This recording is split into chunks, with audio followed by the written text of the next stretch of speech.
This is a wonderful lookout for viewing Jerusalem. On this side, you see the garden of, the valley of Gehenna. So right along here, that's the valley of Gehenna.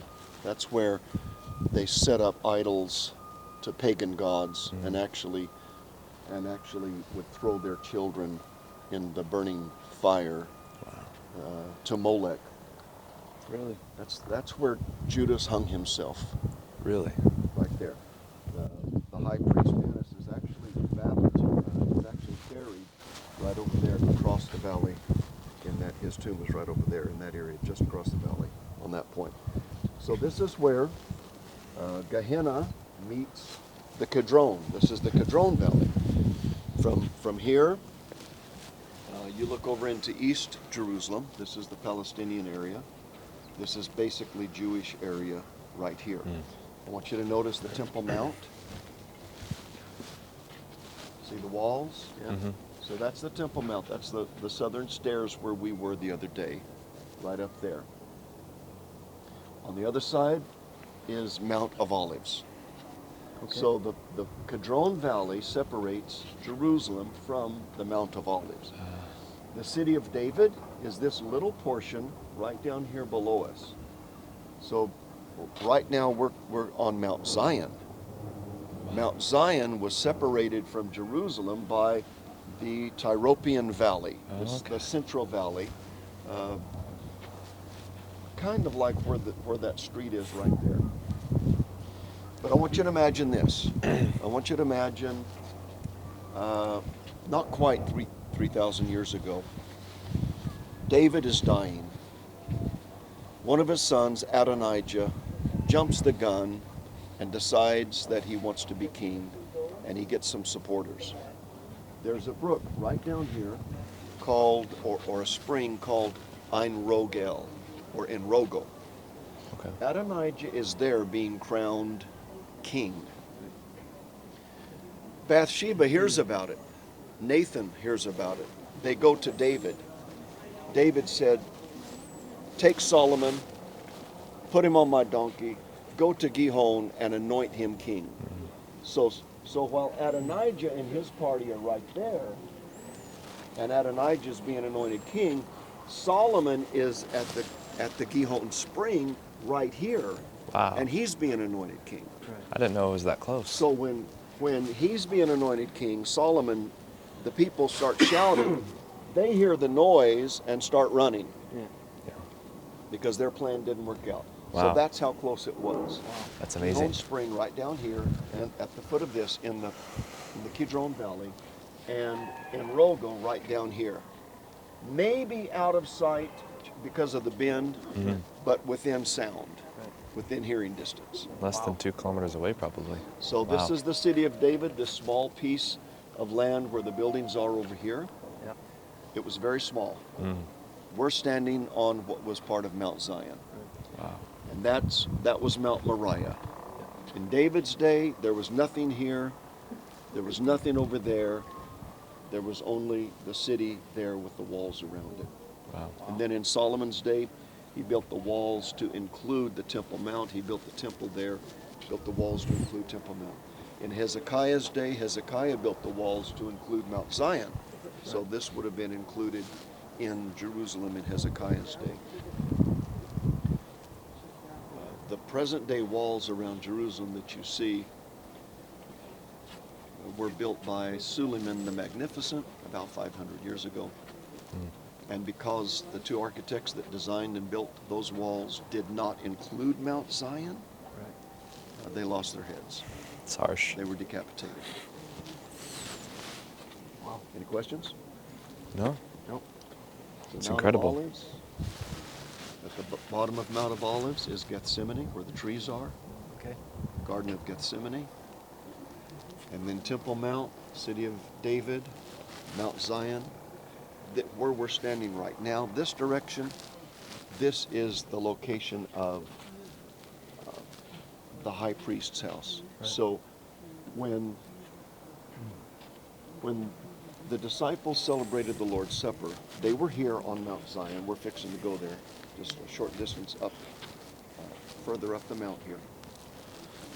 Then they went down and through and across the Kidron Valley to the Garden of Gethsemane. That's where Jesus prayed, not my will, but thine be done. And that's where Judas betrayed him. So they captured him there in Gethsemane, brought him back right up this hill. The stairway is still there. Wow. I'll show you the stairway in just a moment, where they brought Jesus up and tried him right here at Caiaphas' house. That's the significance of this location. That's amazing. The church called Gallicantu, that is existing today. That's the bell tower you see right there. Okay. It's built over the remains of the high priest's house. Okay, so it was right there. So it was right there. This is where Peter denied Jesus. Wow. This is where Jesus was tried. And remember, he went from here, upper room, down to the Garden of Gethsemane, was betrayed there, brought back here to this location, tried, kept overnight until they could take him to Pilate the next morning. And this is where Peter denied that he knew Jesus 3 times. Wow. These are the doors to the church of the Gallicantu, which means the rooster crowing. This was the church that was built on the site of the house of the high priest, Caiaphas. And this demonstrates Peter's denial of Jesus and Jesus looking at Peter. And he denied that he knew him. Let's go down into the basement of this church. There are several chapels, but we won't visit them. But into the basement of this church is the dungeon where they probably kept Jesus in the hours before they took him to Pilate.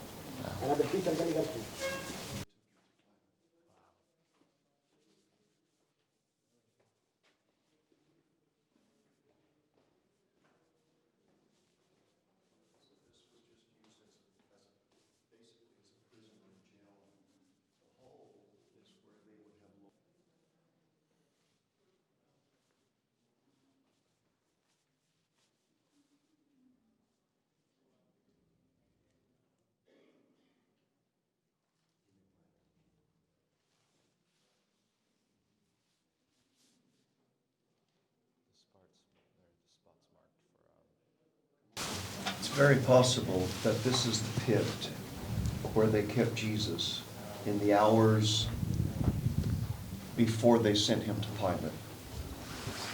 They would not have walked him down the stairs.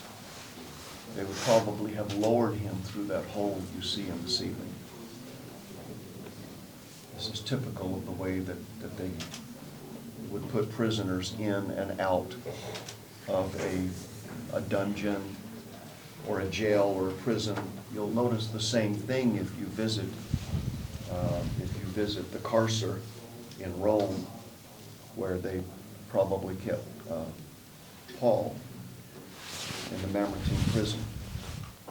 So Jesus may have spent the hours before he went to Pilate here. And the 88th Psalm is, I think, prophetic for what he went through.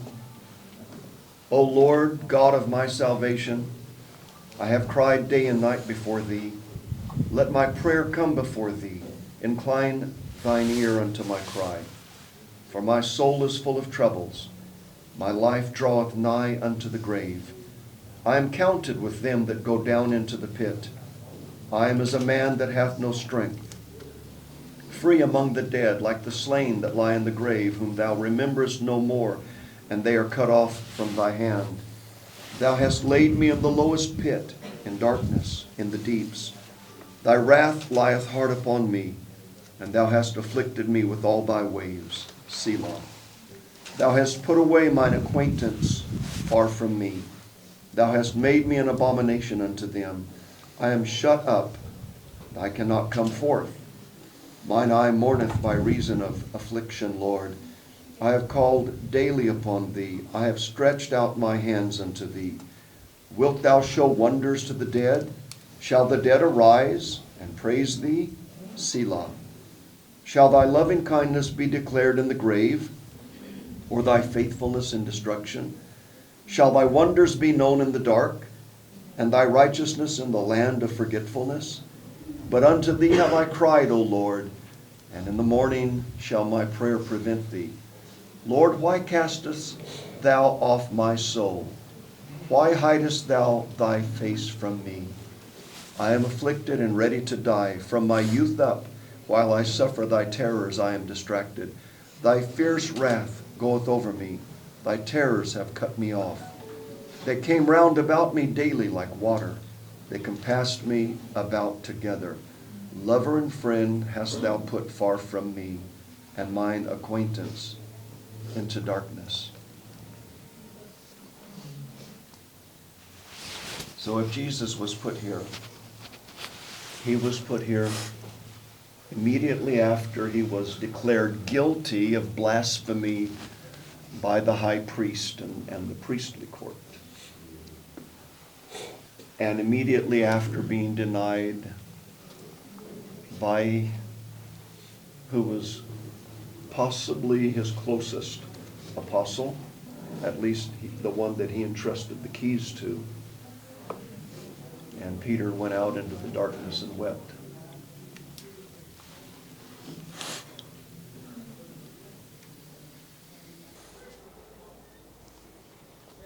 And they that laid hold on Jesus in the Garden of Gethsemane, right down there, the other side of the pinnacle of the temple, they led him away to Caiaphas, the high priest, where the scribes and the elders were assembled. And that was right here. That was right here. This is the remains. This and under this church are the remains of the house of Caiaphas, the high priest. But Peter followed him afar off unto the high priest's palace, and went in and sat with the servants to see the end. Now the chief priests and elders and all the council sought false witness against Jesus to put him to death, but found none. Yea, though many false witnesses came, yet found they none. At the last came 2 false witnesses and said, This fellow said, I am able to destroy the temple of God and build it in 3 days. And the high priest arose and said to him, Answerest thou nothing? What is it which these witness against thee? But Jesus said, Peace. And the high priest answered and said unto him, I adjure thee that Christ the Son of God. And Jesus saith unto him, Thou hast said, Nevertheless I say unto you, hereafter shall you see the Son of Man sitting on the right hand of power and coming in the clouds of heaven. Then the high priest rent his clothes, saying, He hath spoken blasphemy. What further need have we of witnesses? Behold, now ye have heard his blasphemy. What think ye? They answered and said, He's guilty of death. Then did they spit in his face, buffeted him, and others smote him with the palms of their hands, saying, Prophesy unto us, thou Christ. Who is he that smote thee? Now Peter sat without in the palace. So he's right here. He's right out here.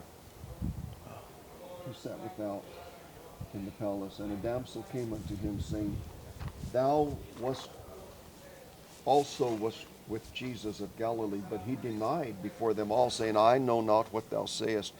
And when was gone out into the porch, another maid saw him, and said unto them that were there, This fellow was also with Jesus of Nazareth. And again he denied with an oath, I do not know the man. And after a while came unto him they that stood by, and said to Peter, Surely thou also art one of them, for thy speech betrayeth thee. Then began he to curse and to swear, saying, I know not the man. And immediately the cock crew. And Peter remembered the word of Jesus, which said unto him, Before the cock crow, thou shalt deny me thrice. And another gospel said that Jesus looked at Peter, and he went out and wept bitterly. So it was right here. And Peter went out into the darkness. We're going to go right over here and see the actual steps that they brought Jesus up from Gethsemane. This is part of the remains of the high priest's palace. And in there, of course, we saw the dungeon where they kept Jesus after he was tried. So it was right in this area. And you might be standing on the spot where they built the fire, where Peter warmed his hands. And Jesus was being tried for his life, accused of blasphemy, which according to the Jews was a capital offense. And his friend, the one that he had given the keys to the kingdom to, the one who said he would be willing to die with him, was out here saying, I never knew him. I don't know him. And then he cursed. It happened right in this area.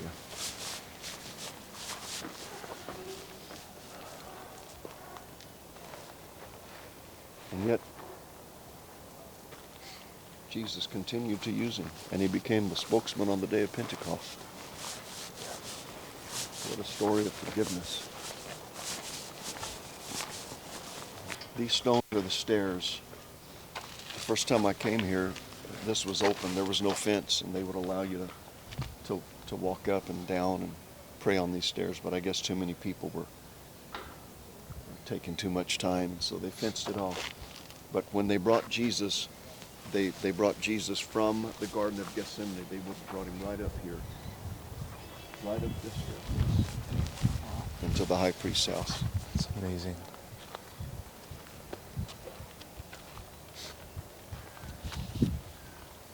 Kind of fills you with awe. His feet touched those stones. Feet that were soon to be pierced. Feet that were to carry a cross.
I can take it. For me.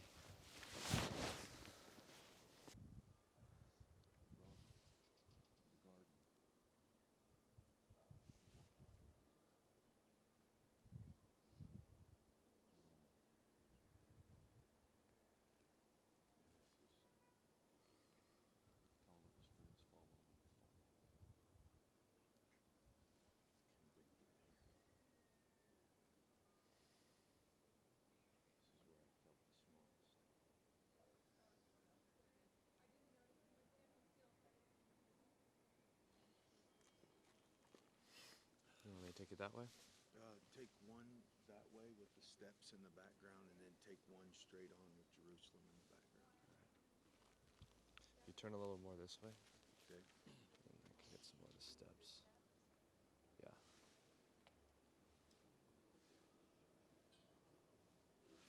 That one over here.